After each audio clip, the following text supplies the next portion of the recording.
The Harlan estate sat high on a knife-edge ridge above the Blackwater Gorge, a house that had once been proud and was now merely stubborn. Its windows stared out over a sea of second-growth timber and the faint silver scars of abandoned rail grades. The family called the place Thornspire. Everyone else in the county simply called it the house that never forgot a debt. Tonight, the smaller dining room had been prepared for 6. Crystal still caught the light from a chandelier whose arms were shaped like railroad spikes. The table was set with the good china, the pattern of interlocking tracks long since worn soft by generations of careful hands. At the center sat a low arrangement of white oleander and Jimson weed, the only flowers the matriarch would allow indoors. Amos Harlan occupied the head of the table. He was 50-ite and still wore the air of a man who expected the world to rearrange itself around his preferences. To his right sat his daughter, Callie, 31, jaw set like she was bracing for weather. Across from her was her cousin Reed, soft-spoken and watchful. At the far end, where the light never quite reached, sat the grandmother, Leora Harlan, 84 and sharp as a broken bottle. Between them, an empty chair waited for the guest who had not yet arrived. Leora lifted her glass of dark wine and regarded the empty place with open distaste. You invited him. You live with the consequences. Amos replies, he is family, mother.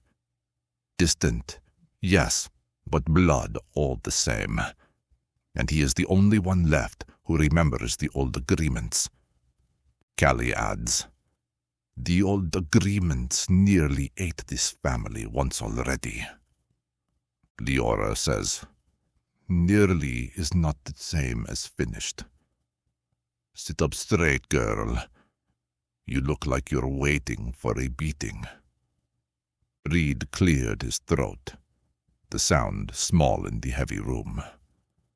Uncle Amos, if the roadmaster is truly coming, perhaps we should not be sitting here drinking like it's a Sunday supper. He comes when he is called.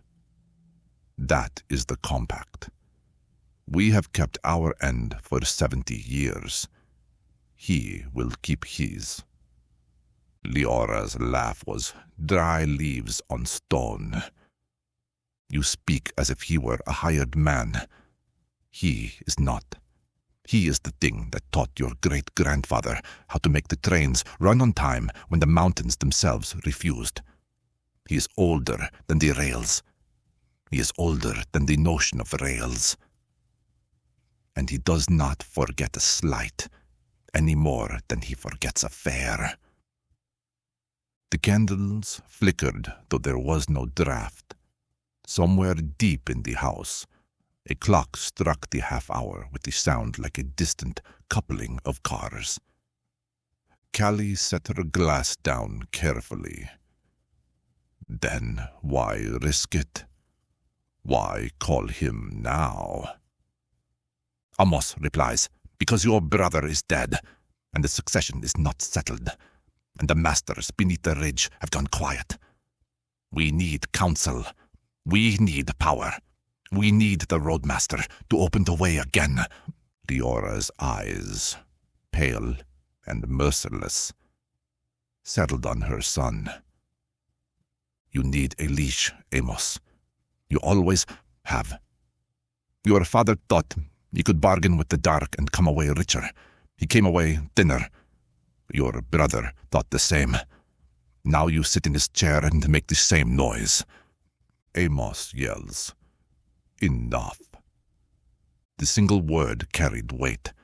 The room obeyed it for a moment. Then the front door of Thornspire opened of its own accord, and the temperature in the dining room dropped 3 degrees. The man stood in the doorway as if he had always been there, and the house had only just noticed. He was tall, lean, dressed in a charcoal suit that somehow looked both expensive and traveled hard. His shoes were polished to a mirror shine that reflected no light. His face was handsome in the way of old photographs. Sharp cheekbones, a mouth that smiled easily and never reached the eyes. Those eyes were the color of wet asphalt under moonlight. He stepped inside without invitation and closed the door behind him with a soft, final click. Evening, family.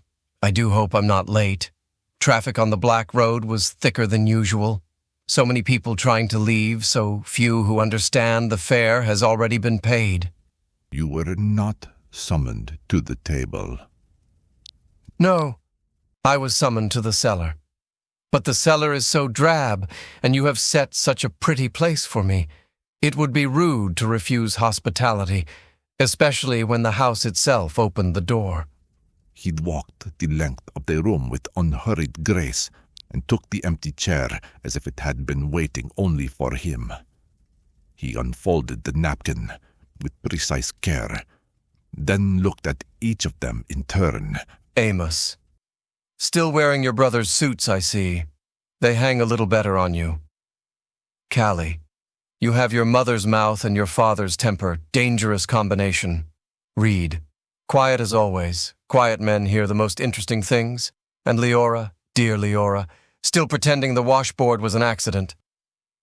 Leora did not flinch, but something old and cold moved behind her eyes. Speak your piece and leave. We have family business. Family business is the only business that ever interested me. You called me because the boy is dead and the path is closed. You want me to open it again, to remind the masters that the Harlan name still carries weight on the Iron Road. Am I close? Amos replies, You are. Good.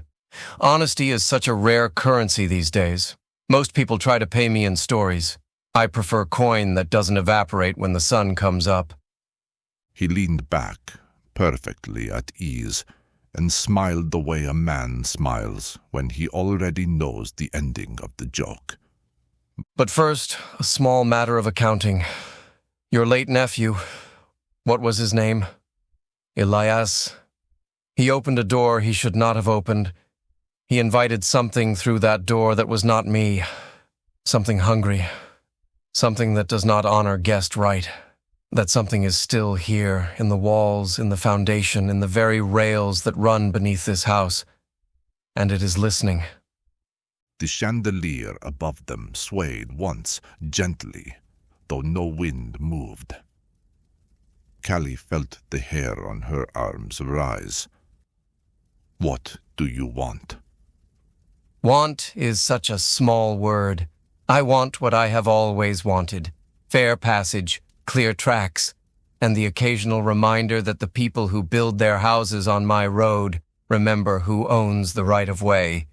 He lifted his empty wine glass. Without anyone pouring, it filled itself with something darker than wine. So, shall we begin the real conversation? Or would you prefer to keep pretending this is still a polite supper? Leora set her glass down with deliberate care. The roadmaster's smile widened by a fraction. Oh, Leora, you of all people should know. There is no such thing as enough. Outside, far down in the gorge, a train whistle sounded, long, low, and wrong. No train had run those grades in 40 years.